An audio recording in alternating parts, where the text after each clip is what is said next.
The moment you arrive, a sulfurous stench overwhelms you. Welcome. You have reached Mount Osorezan, also known as Dread Mountain. I was there in September 2018, and this place can only be described as haunting. Located in the remote Shimokita Peninsula of Aomori Prefecture, this dormant volcano is believed to be one of the entrances to the underworld. There is the vividly blue lake Usoriyama, a highly acidic caldera lake that is both beautiful and poisonous. Before you reach Bodai-ji, a Osorezan Buddhist temple at the site, you will see a traditional red arching bridge built over a small river leading to this lake. This represents the Sanzu no Kawa, a river that all departed souls must cross on their journey to the afterlife, analogous to the river Styx in ancient Greek mythology. At the entrance of Bodai-ji, you are greeted by 6 Buddha statues. Bodai-ji was founded 1,200 years ago by the priest En-nin. En-nin chose this site because of its resemblance to the Buddhist vision of hell. Hell can be found in the desolate rocks and bubbling pits, and of course, the reek of sulfur. There are also said to be 108 pools of boiling mud corresponding to the 108 worldly desires and the related hells, though I didn't count them for sure. Yet strangely, hell sits alongside heaven.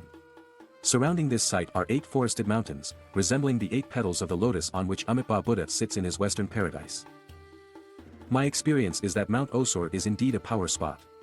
When I was there, I received an energy, that of acceptance and grace before death. I have noticed that after receiving that energy, the way I experience the death of others seems to have shifted, and I feel calmer about the entire death process. If you happen to be there, you may ask for this energy. As you look around the site, you see stacks of stones with pinwheels on them. These are offerings given by grieving parents for their unborn babies and deceased children. The piles of stones along the riverbed serve as guiding markers for them in the afterlife. You also see many statues representing Jizo, the guardian deity of souls, especially deceased children. The most noticeable is the statue at the edge of the lake, which is flanked by 2 bells that you can ring as a form of prayer. Jizo is meant to protect these offerings and markers from malevolent demons out to destroy them. The most notable feature of Bodai-ji is the presence of Itako, blind spiritual mediums who can communicate with the departed. The history of Itako traces back to the Yamabushi, male monks based in the Kumano Mountains. Over time, the practices of the Yamabushi merged with the dances and rituals of Shrine Miko, resulting in the modern concept of Itako. It is believed that as they lose their physical sight, their spiritual sight opens. In the past, families would send young blind girls to Itako apprenticeships as opportunities for the visually impaired were limited. Itako undergo rigorous spiritual training over 3 years, which includes the memorization of songs and sutras. They also undergo purification rituals, which include exposure to cold water. At the end of the training, a ceremony is held to announce the marriage of the Itako to her patron spirit. From then on, they develop the ability to communicate with Japanese Shinto spirits known as kami and the spirits of the dead.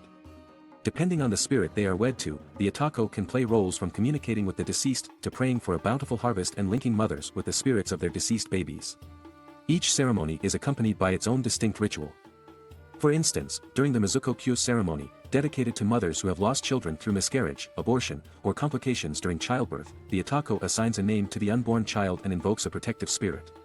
Additionally, the Itako engage in a performance using a sacred musical bow to summon the spirits of the departed.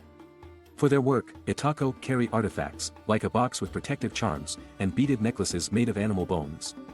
In 1873, during the Meiji era, the practice of Itako was outlawed as many Itako were claiming that illnesses were linked to the possession of people by spirits of cats and foxes, views contrary to modern medicine. However, public support for Itako persisted, especially after World War II when families sought them out to communicate with the war dead. The art of Itako is a dying one. Estimates in 2009 suggest that there are fewer than 20 living, all of whom are over 40 years old. Their role is celebrated during the Itako Taisai festival held annually at Bodai-ji, usually between July 20th and 25th. During this festival, the Itako enter deep trances, allowing the living to communicate with their departed loved ones, especially mothers with their aborted and stillborn children. Itako employs the Tsugaru dialect and uses taboo words that require local translators. This ritual of contact with the dead, known as kuchios, has been recognized as an intangible cultural heritage asset of Japan. To get the best experience at the site, it is recommended to stay overnight, although I didn't do that, as Bodai-ji offers paid accommodations, and their onsen spa experience is said to be hellishly good.